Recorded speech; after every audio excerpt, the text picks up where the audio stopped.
इमाम बुखारी रहमहुल्लाह ने यहाँ उसकी निस्बत बयान की कि वही जो है वो दीन का नुक्ता आगाज है और नियत जो है वो अमल का नुक्ता है, इसलिए ये निस्बत कायम है। ये इमाम बुखारी की आला तरीन बसीरत और आला तरीन फिरासत का वो नमूना है कि आपने उसके बाद किताबुल ईमान लेकर आए, क्योंकि जब हमें ये मालूम हो गया कि मादा शरीयत से वाकिफ हो गए, इसलिए कि उसूल ये है कि मादा मुकद्दम होता है और शक्ल मुअख्खर होती है। यही मादा शरीयत है जो किताबुल ईमान में भी आ रहा है, यही मादा शरीयत है जो किताबुल सलात में भी आ रहा है, किताबुल ज़कात में भी आ रहा है, दूसरी अब्वाब के अंदर भी यही मादा शरीयत है, लेकिन शक्लें बदल बदल के आ रहा है। ये ऐसा है, इसको आप एक मिसाल से ऐसे समझ लीजिए कि जैसे एक बढ़ई लकड़ी के मादे से मेज भी बना रहा है, बेड भी बना रहा है, अलमारियां भी बना रहा है, सोफा भी बना रहा है, लेकिन आप सोफे का काम अलमारी से नहीं ले सकते, अलमारी का काम मेज से नहीं ले सकते, मेज का काम बेड से नहीं ले सकते। जब नाम बदला, काम बदला, हुक्म बदल गया। इसी तरह से मादा शरीयत तब्दील हो गया आ रहा है, और जब ये तब्दील हो गया तो नाम भी बदल गया, आकाम भी बदल गए, और तो अब उसके बाद जब हम मादा शरीयत से वाकिफ हो गए तो अब हमारे ऊपर जरूरी है कि हम ईमान के बारे में जानें। तो चुनाचे किताबुल ईमान अब लेकर आए कि ईमान क्या है। ईमान के दो हिस्से हैं, एक है इकरार बिल लिसान, यानी जबान से इकरार कर लेना, जान लेना और उसका इकरार कर लेना, और एक है तस्दीक बिल क़ल्ब। गोया इकरार बिल लिसान इस बात का ऐलान है कि वो इंसान के जिसने अल्लाह की वैदानियत का, अल्लाह की उलूहियत का, नबी करीम अलैहिस्सलाम की रिसालत का, इस्लाम की सदाकत का इकरार कर दिया, वो दायरे इस्लाम में बहैसियत उम्मत मुस्लिमा के फर्द के दाखिल हो गया है। अब वो उम्मत मुस्लिमा का फर्द शुमार होगा, लेकिन अभी मोमिन नहीं कहलाएगा, वो कहलाएगा मुस्लिम कहलाएगा। इसलिए कि एक जमात जो अरब गादिया नशीनों की वो आई जनाब मोहम्मद रसूलुल्लाह सल्लल्लाहु अलैहि वसल्लम की खिदमत में, और आपके हाथ पर इस्लाम कबूल किया, और इस्लाम कबूल करने के बाद उसने ऐलान किया कि हम मोमिन हो गए, हम ईमान लिया है। तो आयत नाज़िल हुई, क़ालतिल आराबु आमन्ना क़ुल लम तुमिनु वलाकिन क़ूलू अस्लमना वलम्मा युदखिलुल ईमानु फ़ी क़ुलूबिकुम ला यलिक़ बिना मालिकुम शैया, कि ये बादिया अरब के बदू ये कह रहे हैं कि हम ईमान लाए, इनसे कहो कि ये ईमान नहीं लाए, ये इस्लाम लाए।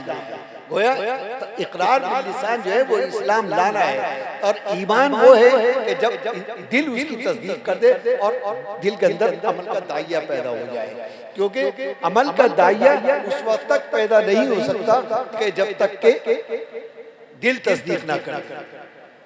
तो चुनाचे यहाँ पर ईमान की लेके आए, जब ईमान से तारुफ हो गया तो जाहिर है कि ईमान के बाद हम पर कुछ जिम्मेदारियां आयद होती हैं, लेकिन वो जिम्मेदारियां कैसे जाने हम, क्योंकि जाहिर है कि किसी चीज की हकीकत को जानने के लिए इल्म का होना जरूरी है।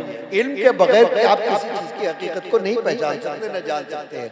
चुनाचे अब इमाम बुखारी किताबुल इल्म लेकर आए। अब आप ये देखें कि इमाम बुखारी की तरतीब किस कदर मौजूदियत किए हुए है कि पहले मादे शरीयत को मुतारफ कराया, फिर किताबुल ईमान को लेकर आए, फिर किताबुल इल्म को लेकर आए, और इल्म के जरिए जाहिर है कि जब इल्म आया तो इल्म की खासियत है तहकीक, जुस्तजू, और ये मालूम होना। तो उसी के अंदर ये कि मैं कौन हूँ, मैं क्यों आया हूँ इस दुनिया के अंदर, मेरी पैदाइश और यहाँ आने का मकसद क्या है, तो उसका जवाब उसी मादे शरीयत से मिला, वमा खलक़तुल जिन्न वल इंसा इल्ला लियअबुदून। तो इबादत का मकसद हमारे सामने है, वो इल्म से आया। लेकिन सवाल ये है कि कुरान ने तो तशरीह कर दी कि इबादत करो, लेकिन इबादत कैसे करो, क्योंकि कुरान ने इजमाल बयान किया, जैसे फरमाया कि वाक़ीमुस सलात, लेकिन अकीमुस सलात, सलात कैसे अदा करें, सल्लू कमा रअयतुमूनी उसल्ली। इससे मालूम हुआ कि हदीस से के अलग हटकर आप कुरान करीम को न समझ सकते हैं, न मुरादात रब्बानी तक पहुंच सकते हैं। इसलिए हदीस नागुज़ीर है कि कलाम रसूल जब तक बीच में नहीं होगा हम कलाम अल्लाह तक नहीं पहुंच सकते, उसकी मुरादात को नहीं पहुंच सकते। चुनांचे अल्लाह ताला ने इसी मादे शरीयत से हमारी मकसद तखलीक को बताया। अब सवाल ये पैदा होता है कि दो चीजों के दरमियान जब तक निस्बत ना हो तो निस्बत कायम कैसे हो सकती है? क्योंकि यहाँ मामला ये है कि निस्बत कायम करना है। फरमाया कि वमा खलक़ल जिन्ना वल इंसा इल्ला लियअबुदून वातसिमू बिहब्लिल्लाहि जमिया, कि हमने एक रस्सी लटका दी है और इसको थाम लो, यही मादे शरीयत है। जब इस मादे शरीयत को पकड़ लोगे तो हम तक पहुंच जाओगे। तो ये किसने बताया? ये इसी मादे शरीयत ने बताया।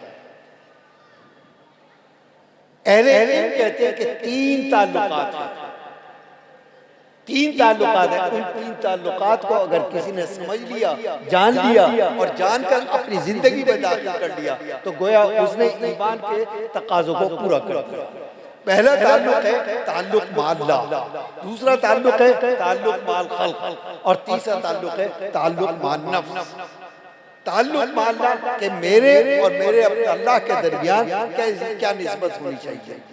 यहाँ तो कोई निस्बत कायम ही नहीं हो सकती, इसलिए कि वो आका है मैं गुलाम, वो खालिक है मैं मखलूक, वो माबूद है मैं आबिद हूँ, वो कायम भी ज़ात है मैं मायर पे तग़य्युर, मेरी ज़ात के अंदर हर लम्हा तग़य्युर, वो दायम है और मैं माइल ब फना हूँ। निस्बत कैसे कायम है? ये निस्बत आकरा बार है। तो यहाँ भी कुरान ने उसकी निशानी वातसिमू बिहब्लिल्लाहि जमिया कि इस रस्सी को थाम लो, यही निस्बत है। तो ये निस्बत कायम है। ये किसने बताया? ये इसी मादे शरीयत ने बताया कि तो ये है ताल्लुक माल्ला। जब ताल्लुक माल्ला कर कायम हो गया तो उसके बाद उसके ज़ेल में इबादत के अब्वाब आते चले गए। अब इमाम बुखारी ने किताबुल सलात, किताबुल ज़कात, किताबुल सोम, किताबुल हज और किताबुल अज़ान तमाम अब्वाब जो इबादत से मुताल्लिक़ थे वो ले आए। गोया ताल्लुक माल्ला का खासा जो है वो हुकूकुल्लाह की अदायगी और अल्लाह ताला की इबादत। दूसरा है ताल्लुक माल खल्क़। इंसान की अल्लाह ताला ने यह फितरत बनाई है कि वो अपनी नौ से अपनी जिन्स से अलग रहकर नहीं रह सकता, कि वो वीराने के अंदर जिंदगी नहीं गुजार सकता, बल्कि तन्हा रहना इंसान के लिए इंतहाई अज़ियतनाक सजा है। अगर किसी को कोई सजा दी जाती है कैद तन्हाई में डाल दिया जाता है, उससे क्या है उसके आसाब वो खत्म हो जाते हैं। तो मालूम हुआ कि ये हमारी फितरत का खासा है कि हम अलहदा जिंदगी गुजार नहीं सकते। इज्तिमाइयत हमारे लिए नागुज़ीर और लाज़मी है। लेकिन ये इज्तिमाइयत शुरू कहाँ से हो रही है? ये शुरू हो रही है एक मर्द और एक औरत से। जब उनका निकाह हुआ तो एक मर्द एक औरत से निकाह हुआ, फिर उसके बाद रिश्ते बने, ननियाली रिश्तेदारियां बनी, ददियाली रिश्तेदारियां बनी, ससुराली रिश्तेदार हुए, फिर ये खानदान बना, फिर इससे ये खानदान फैला फला फूला। तो ये खानदान बन, फिर चंद खानदान बन के एक बिरादरी बनी, एक बिरादरी बन के फिर एक मुआशरा और समाज ने जन्म लिया और उस समाज में फिर कबाइल बने और कबाइल से फिर रियासतें वजूद में आई, रियासत सल्तनतें वजूद में आ गई, फिर ममालिक वजूद में आ गए। मालूम किससे शुरू हुई थी इज्तिमाइयत?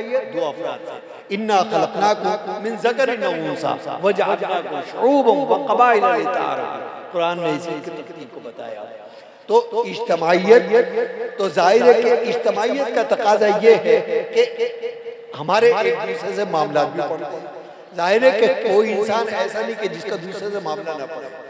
तो अब इमाम बुखारी अब्वाब लेके आते हैं। सबसे पहले निकाह है, तलाक है, हिबा है, विरासत है, ब्यासत है, तिजारत है और तमाम मामलात लेके आए। ताल्लुक माल खल्क के ज़ेल में मामलात आ गए, ताल्लुक माल्ला के ज़ैल में इबादत आ गई और ताल्लुक माल खल्क के ज़ैल में मामलात आ गए। अब तीसरा है ताल्लुक माल नफ्स कि मेरा मेरी जात पर क्या हक है। ये अल्लाह ने हमें जो जिस्म अता किया है ये अल्लाह की अता और अल्लाह की अमानत है। जाहिर है इस पर हम पर हमारे आँख का भी हक है, हम पर हमारे जिस्म का भी हक है, हम पर हमारे वालिदैन का भी हक है, हम पर हमारे अहलो अयाल का हक है, रिश्तेदारों का हक है, पड़ोसियों का हक है, फिर ये फैलते फैलते बस्ती वालों का हक है, अहले मुल्क का हक है, और फिर ये ताल्लुकात ये हुकूक फैलते फैलते बैनुल अक़वामी सतह तक पहुंच जाते हैं कि दूसरे ममालिक के दूसरे लोगों का पूरी इंसानियत का के हुकूक जो है। तो अब इमाम बुखारी हुकूक लेकर आते हैं, ये अब्वाब लेकर आए। तो पहले इबादत को लेकर आए ताल्लुक माल्ला, फिर मामलात को लेकर आए ताल्लुक माल्ला, और फिर हुकूक और फराइज के बयान को लेकर आए ताल्लुक मानफ्स के ज़रिए। लेकिन बात अभी खत्म नहीं हुई, बात अभी भी नामुकम्मल है, इसलिए कि ये सब कुछ हो गया लेकिन हर तरफ फितना है, हर तरफ फसाद है। सवाल ये पैदा होता है कि इबादत करें तो कैसे करें, मामलात करें तो कैसे अदा करें, हुकूक अदा करें तो कैसे अदा करें। तो अब मगाजी लेकर, मगाजी के अब्वाब लेकर कि जद्दोजहद कैसे जद्दोजहद करनी, वो नफ्सात से शुरू कि तुम्हारी जात के अंदर दो ताकतें रखी है, एक नफ्स की है और दूसरी ताकत की है। नफ्स का खासा है वमा उबरियु नफ्सी इन्न नफ्स लअम्मारतुम बिस्सू, नफ्स तो बुराई को मारेगा, लेकिन एक दूसरी ताकत रखी है ज़मीर कि ज़मीर उसको रोकेगा, उसको कचोके लगाएगा, और उसको अब ये इंसान की अपनी जद्दोजहद पर है कि वहां से वो शुरू होगा कि चाहे वो नफ्स को दबा दे और ज़मीर को उबार दे या ज़मीर को खत्म कर दे, नफ्स को उबार दे। ये इंसान की अपनी सलाहियत, उसके इरादे और इख्तियार के ताबे रहता है। तो अब मगाजी लेके आए, मगाजी लेके आए कि जद्दोजहद कैसे की जाए, लेकिन किसी भी जद्दोजहद के लिए हमारे सामने किसी मिसाल का होना, किसी नज़ीर का होना जरूरी है। चुनांचे उसके बाद सीरत मुताहरा को लेकर कि ये है वो नमूना, ये है वो सीरत, ये है वो कायद, ये है वो तुम्हारे रहनुमा, ये है वो तुम्हारे रहबर कि जिनके रास्ते पर तुम्हें चलना है। वो है जनाब मोहम्मद रसूलुल्लाह सल्लल्लाहु अलैहि वसल्लम। और फिर आपके तराशीदा वो हीरे, वो जवाहरात के जो सहाबा किराम हैं उनके फजाइल और मनाक़िब पेश किए कि आपके वो तरबियत याफ्ता जमात जो सहाबा किराम हैं उनके फजाइल और मनाक़िब कि इस रास्ते पर चल के ये लोग फर्श से अर्श पर पहुंच गए, तो तुम भी इसी रास्ते पर चलोगे तो तुम भी फर्श से अर्श पर पहुंचोगे। तो गोया मिसाल भी बयान कर। अब यहाँ पर तरतीब आप देखिए कि मादा शरीयत से लेकर आए और फजाइल और मनाक़िब तक लाके पहुंचा, लेकिन बात अभी भी खत्म नहीं हुई।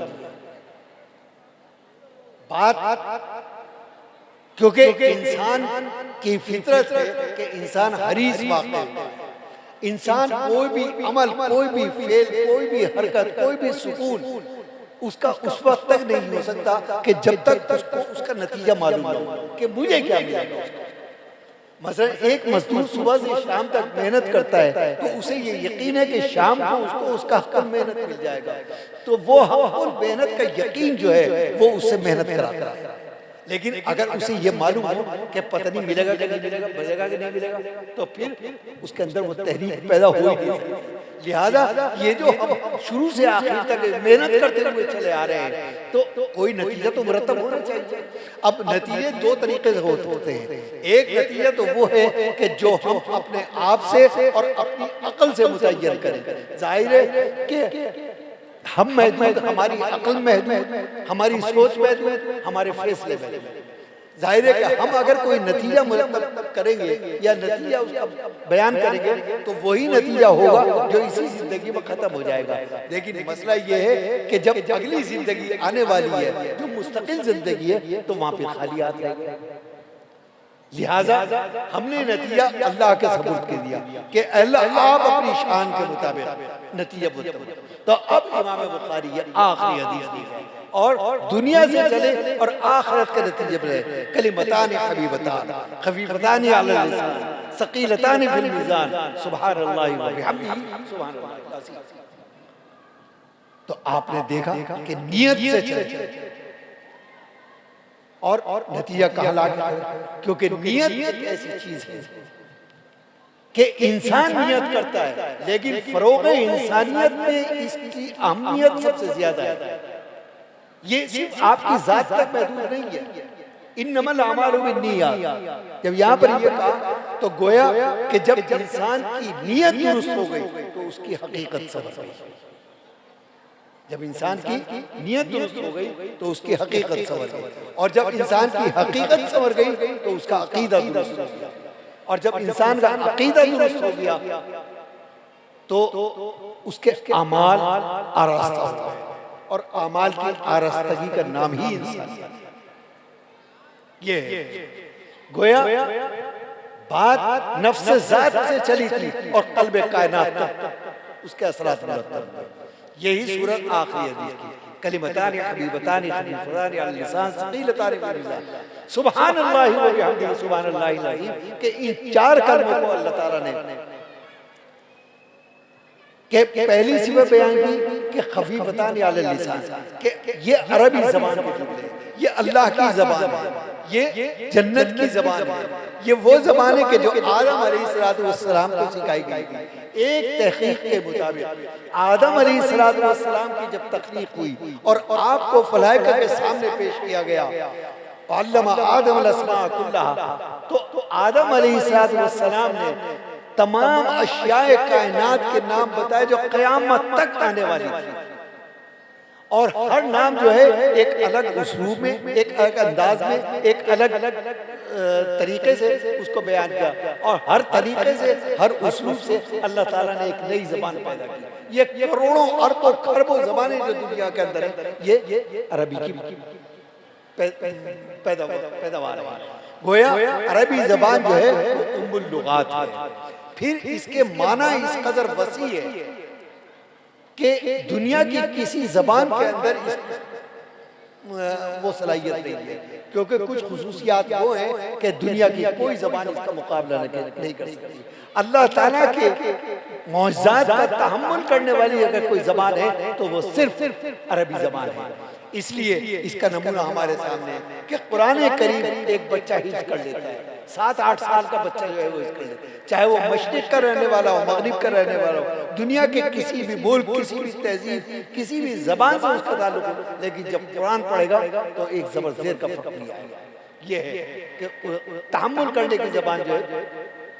फिर इसके अंदर इतनी वुसअतें हैं कि बाज़ दफ़ा माना जो है इसके वो सियाक़ व सबाक़ से मुतय्यन होते हैं।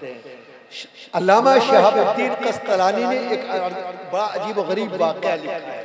उन्होंने लिखा है कि हज़रत सईद बिन जुबैर जो हज़रत अबू हुरैरा रज़ियल्लाहु अन्हु के दामाद हैं और ताबईन के अंदर उनका बहुत आला बहतरीन मकाम है, वो बेहद जरीर, बेहद शुजा और समझिए कि जालिम हुक्मरान के सामने इजहार हक करना वो उनकी सिफात खास का हिस्सा था।